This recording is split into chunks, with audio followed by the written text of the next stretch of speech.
The advancement of audio and video streaming technologies has reached an all-time high and changed our consumption of music in great ways.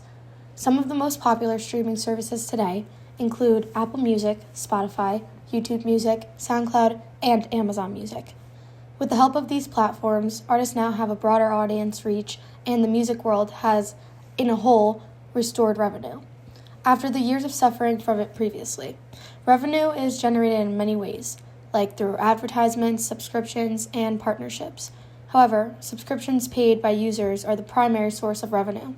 Subscriptions vary, but many allow users to personalize their playlists, discover new music, and gain all-time access without the interruption of ads. When users take a non-subscription route, they get free access to music, but with a flood of advertisements. Advertisers use these streaming services to target specific audiences based on demographics and user preferences. Streaming platform partnerships are often exclusive content deals, brand partnerships, and sponsored playlists. This simultaneously attracts both artists and brands, while also growing their revenue. Overall, the music industry has gone through a significant transformation due to the rise of music streaming platforms this past decade. Starting in 1473, music was being printed, shared, and played about 20 years after the invention of the printing press. The most popular compositions of the time were now able to be distributed, developing a whole new world of music, the industry.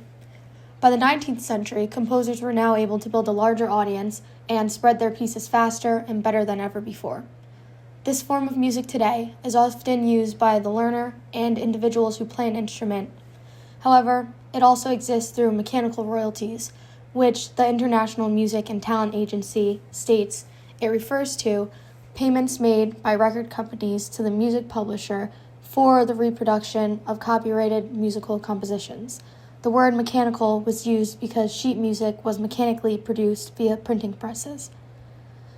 By 1877, the first iteration of the record player was constructed by Thomas Edison. Phonograph parlors became popular in the 1890s, which were extremely similar to the jukebox. Trial and error of the vinyl record were completed by the 1930s, and here started an entirely new money-making music distribution process. Up until the late 1970s, vinyl records were the most common form of music distribution. However, this changed with the improvement of cassette tapes in the 80s, following CDs in the 90s. In the early years of digitalized music, revenues fell about 50% between 1999 and 2009. Illegal online music distribution had become more common, with no laws or methods yet in place to stop it. With this, the industry was forced to adjust to these new ways of life. The first widely used music downloading platform was Napster. Starting in 1999, the application allowed the sharing of MP3 music files with a smooth search and download process for its users. With a growing number of 80 million users, Napster was soon put to an end in 2001 after Dr. Dre, Metallica, and the Record Industry Association of America all filed copywriting lawsuits.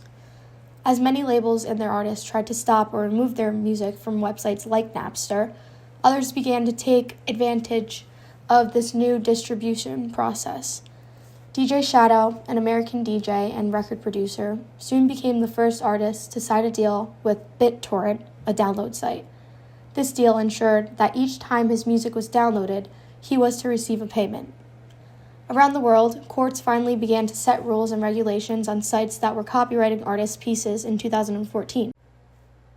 Up until 2014, the music industry was struggling with revenues. However, this quickly changed with the sudden increase in subscriptions through streaming services. Neon Music, a digital music discovery platform, showed that within the last 5 years, these streaming services have had an increase of 120% of revenue. The United States contributes to 40% of this total revenue, which is the highest in the world. China, the UK, and Germany follow. By 2026, music streaming services are expected to reach a growth of $30 billion. The music industry members and investors look towards these numbers to better understand the business side of music and its future. However, there are also some risks following the future of music distribution that streaming services must look out for.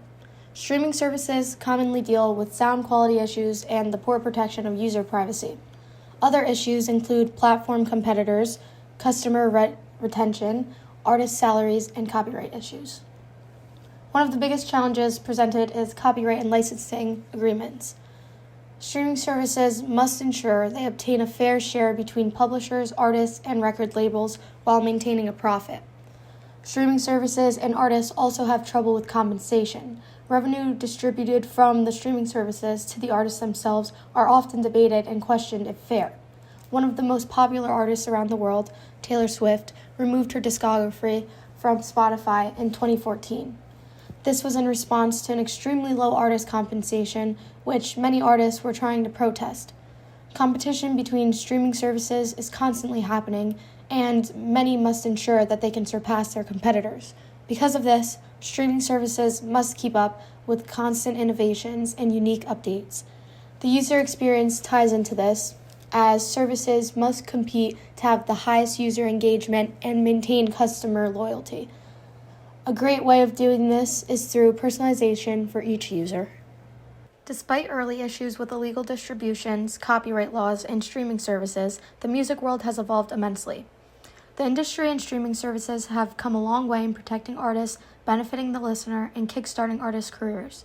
One of the biggest impacts streaming services have made is giving many new artists the ability to start a career. Clay Shirky, in his book Here Comes Everybody, states, "The music industry, for one, is still reeling from the discovery that the reproduction and distribution of music, previously a valuable service, is now something that customers can do for themselves. However, we are now growing to see this as a positive. Streaming platforms make it easy to release and share music while also reaching audiences. One globally known artist whose music journey began on the streaming platform SoundCloud was Post Malone. The upload of his song, White Inversion, gained over 1 million streams within the first month. Another whose career skyrocketed from a viral video uploaded to YouTube was Justin Bieber. His success gained from covering songs at age 12 led him to become a global superstar. Before these streaming platforms, record labels were the only way an artist could really gain reach. Many times, however, these record labels would strip artists of their style, personal marketing skills, and money.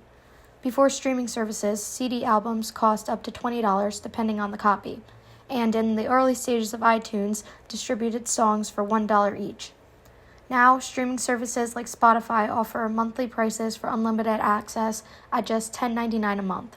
Streaming services also allow us to find music quickly and easily, even songs that date back to the 1800s. These services also come with behind-the-scenes credits, which show recognition towards everyone who worked on a song, such as the sound engineers, writers, and producers. Before this, Napster and other file-sharing sites would disregard this information and not credit anyone. After Napster, piracy was reduced, and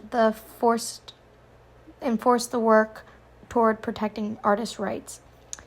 Spotify's launch persuaded the public into paying for music again for a good price, after the previous illegal distribution of it. Before streaming platforms, there were very few artists who were able to reach widely ranged audiences. However, now music can be shared all around the world. This not only benefits the artists, but users have a greater selection of music styles to choose from. Listeners have reached a new way to explore genres and discover new talents. A lot of this is done through streaming services, and there are features that allow users to view different streaming charts, genre selections, and playlists. Overall, streaming platforms have seemed to do more good than harm to the music world, as we continue to understand the business sides of it, the artist's point of view, and the listener's wants. The future of music and its distribution is unknown, and artists and labels who cannot adapt to the ever-changing world of music fall behind. To ensure long-term stability, these streaming services must continue to find new methods and invest in technology. Future investments consist of intense data analytics and artificial intelligence. Many streaming services are also finding ways to evolve in revenue streams. Some newer methods being taken are live concerts, artist collaborations, and merchandising. Bigger platforms such as YouTube Music, Spotify, and Apple Music have the potential to continue to grow and reshape the world of music for the better.